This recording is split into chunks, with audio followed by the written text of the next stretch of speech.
Ghana, the Lord said, secure your country of insecurity that are coming into the country. The Lord said, put borders on check. If it used to be one check, His Excellency President Mahama, put double check. The video you're seeing here clearly states that Nigerians are now taking their criminality to Kenya.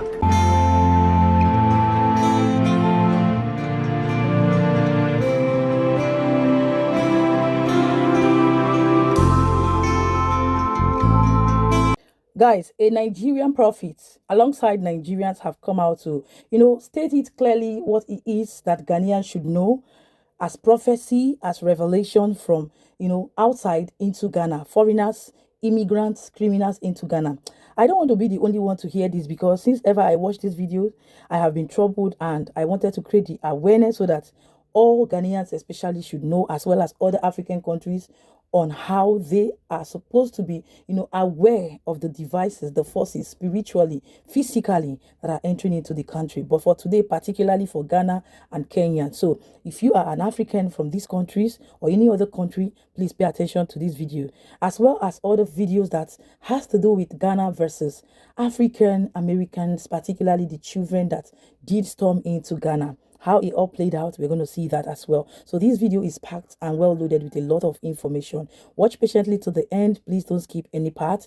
Wait to hear my own take, my opinion and reaction, and like this video, stay subscribed. I will see you at the end. Is Ghana. Nigeria jumped on Detty December last year. It has always been a Ghanaian thing. Okay, what is the origin of Detty December? Detty December is the name for the wild party season in December, packed with concerts, events, and people returning home, especially in Nigeria and Ghana. Both countries celebrate it in a big way, but many say it started in Nigeria, particularly Lagos, with artist Mr. Easy using the term around 2016. Nigeria also has older December traditions like the Calabar Carnival that began in 2004. On the other hand, Ghanaians argue that the phrase became popular in Ghana around 2019, especially during the year of return. So while both countries shaped Detty December, from articles and sources, the root seems to lead back to Nigeria. Anyway, line up for Detty December, right? Line up for Detty December.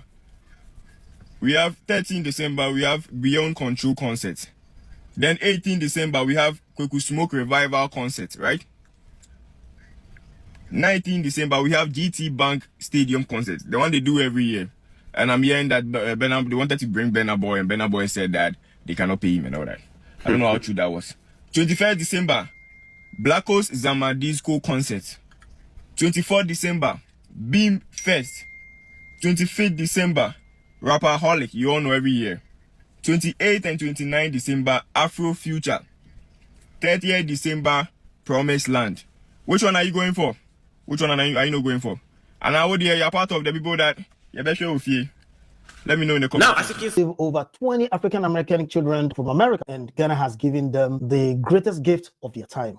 My name is Anthony Wallace. I'm a student teacher at Unity in the Community. And today we're going to Ghana. It's a beautiful experience, something new, some place I've never been before. I'm super excited and also nervous. I don't know, I think just being in a different continent is an experience that not many people get to do. So everything is new. So I think I'm ready for that. Beautiful morning.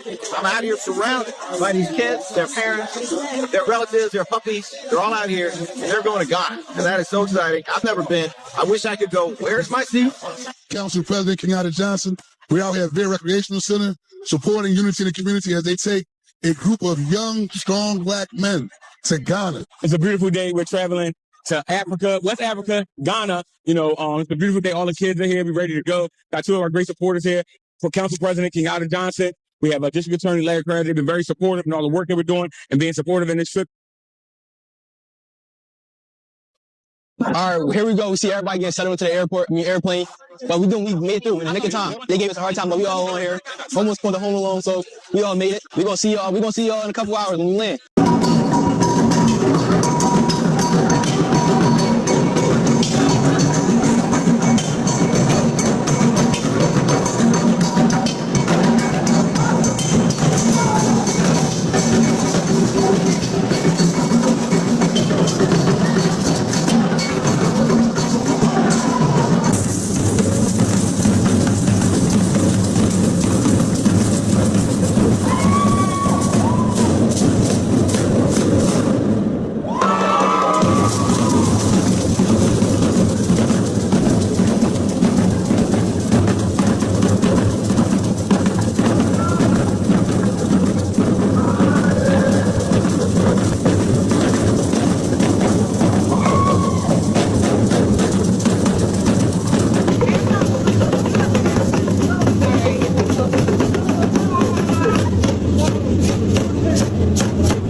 setup. Look at their house. This is a really nice house. Nice bedroom. You like it?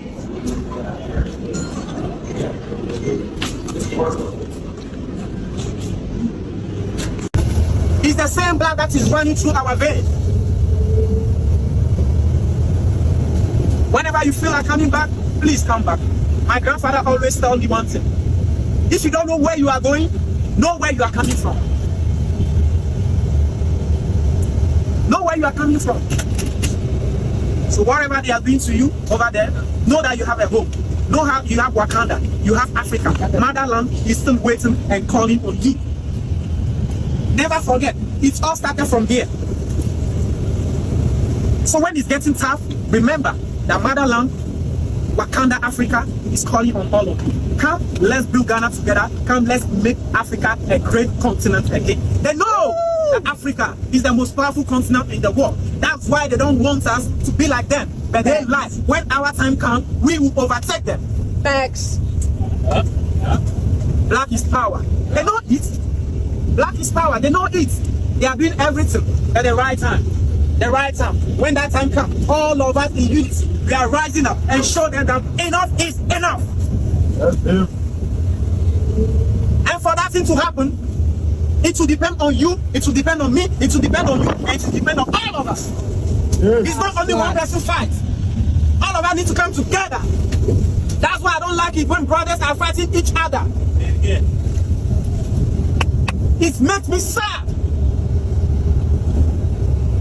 It hurts.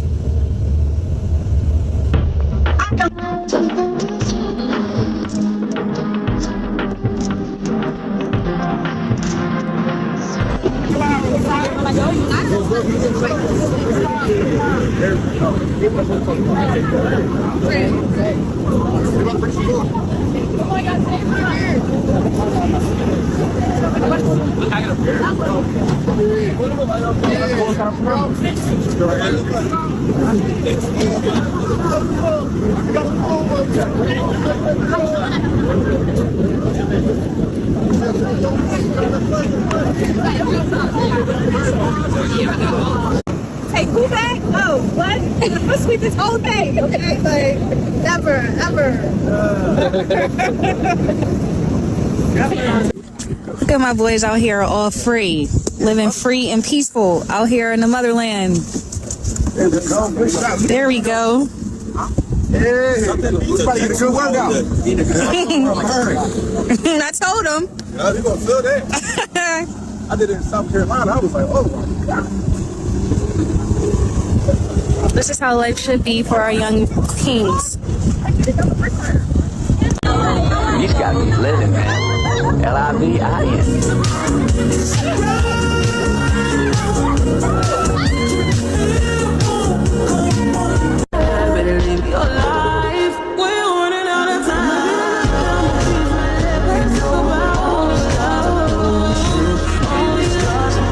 So birthday boy, what were you saying about your birthday?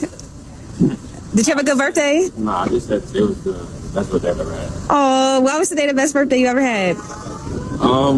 Honestly, I don't know. It was a different connection that I never had back at home. Like all the people, I genuinely felt love. I genuinely felt supported from them when they said happy birthday to me. I loved it. So it was a pleasure. What was your best part of the day? Your favorite part? Hopping on the sticks at the beach. Okay. And drum with my African brothers. I felt like I got rooted. I felt connected and all that. Aww. So and then the kids. I don't know. It's just something about kids that make me. I don't know. So. Didn't you get like a mentee? Y'all exchange numbers? Yeah, I got a bunch. I got like 5 actually. You got 5 mentees? Yeah. Some Okay. sneakers, some clothes. Gave them some money. So. Oh, that's what's. Shout out to them parents and them chaperones who took a group of 20 or 30 teenagers from Philly, took them on a trip of a lifetime over to Ghana. I saw that video before I went to bed last night. That's probably the dopest video I saw a while on this app. You know, we do a lot of diaspora wars and I never engage in it. Seeing them chaperones and parents take a group of 17, 15, 16-year-olds that they already had in the trade program to the other side of the world, to the continent of Africa, taking them to Ghana so they can see with their own eyes. That video symbolizes so much within our community. It shows black men stepping up within their community, engaging with young men. It shows young teenagers' ability, wanting to learn, and them getting involved in trade skills. And then it shows that, again, as we always say, the world is bigger than our little city that we were born in. As you heard the kid, like most kids never been out the city of Philadelphia. Every time we see Philly in the news, they're always showing some crime statistics. It shows solution. You always hear people say, well, what's the solutions? This is solution based. You got a group of men and parents getting in the community and teaching these kids trade skills, but then saying, yo, we're going to show y'all, man, it's possible for you to get out of here.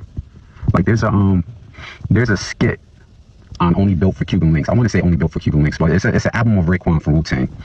And the skit is of Papa Wu. Rest in peace, Papa Wu. And he's speaking to Raekwon, and in part of it, he says, how far can thou travel? Thou can travel as far as the dimension that your mind can see. And I never forgot that skit that Papa Wu said on Raekwon's album. How far can thou travel? Thou can travel as far as the dimensions that your eyes or mind can see. I'm paraphrasing it.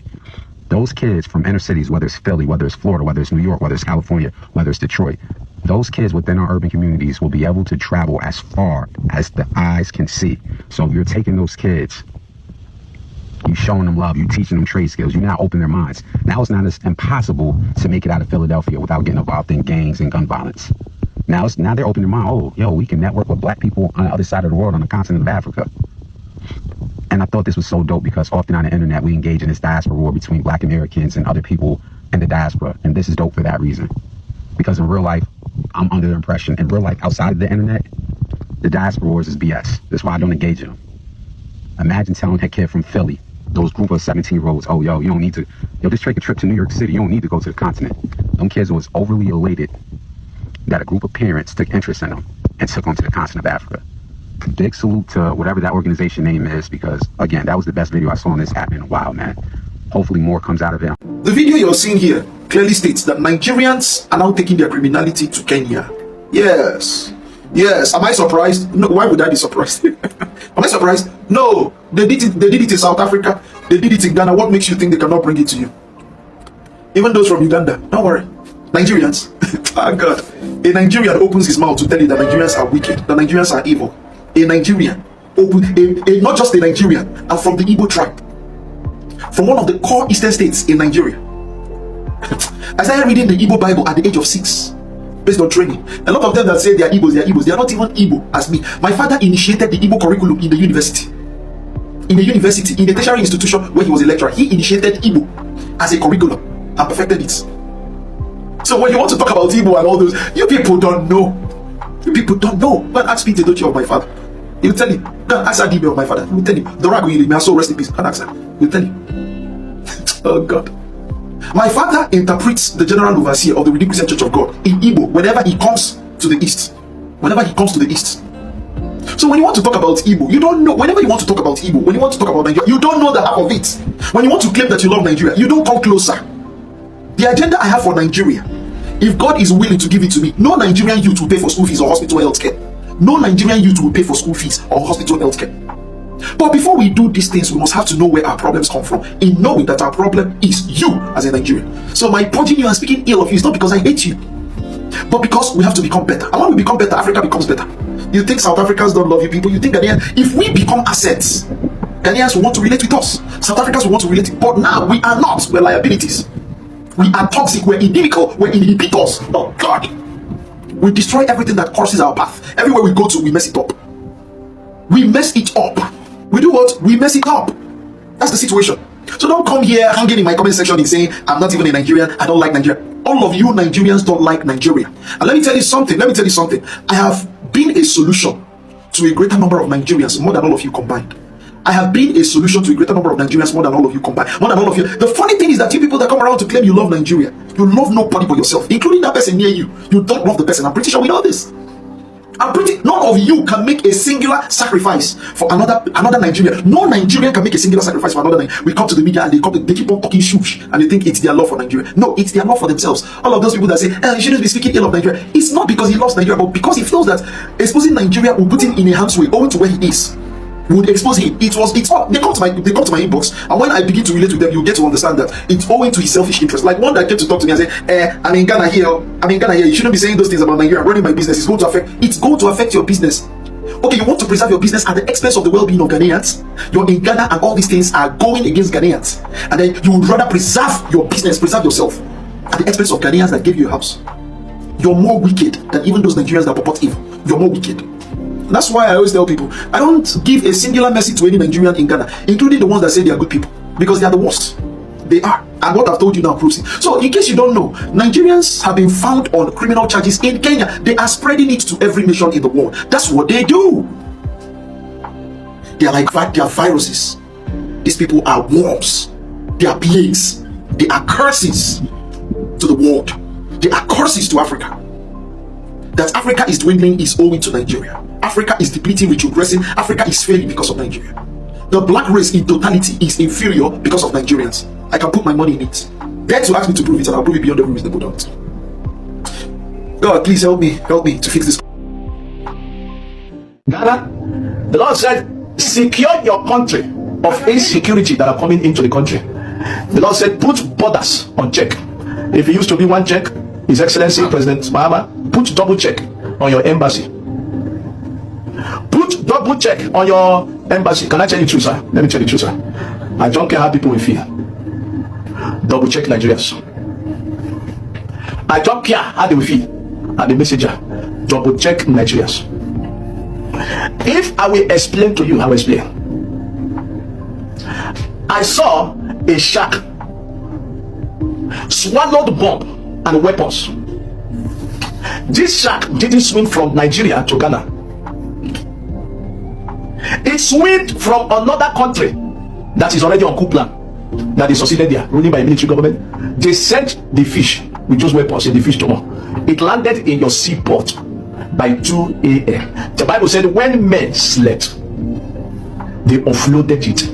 The person who is in charge was a Nigerian man. I will not like my country to have a bad name. That's why I'm exposing them to you. I saw it. I'm not going to use wisdom to talk about. It was a Nigerian man that they gave the contract to bring in weapons into your country. Double check your borders. Your seaport should be high in security. They are coming for you. It's not that they are coming. They are already close to you. Maybe you look at me and say, who is this small boy? I'm from Nigeria, but be careful of Nigerians.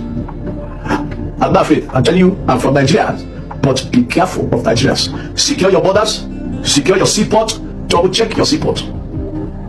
And God will expose whosoever that wants to overthrow you. You're a good man. I won't tell you what you did before, but you're a good man. So shall it be?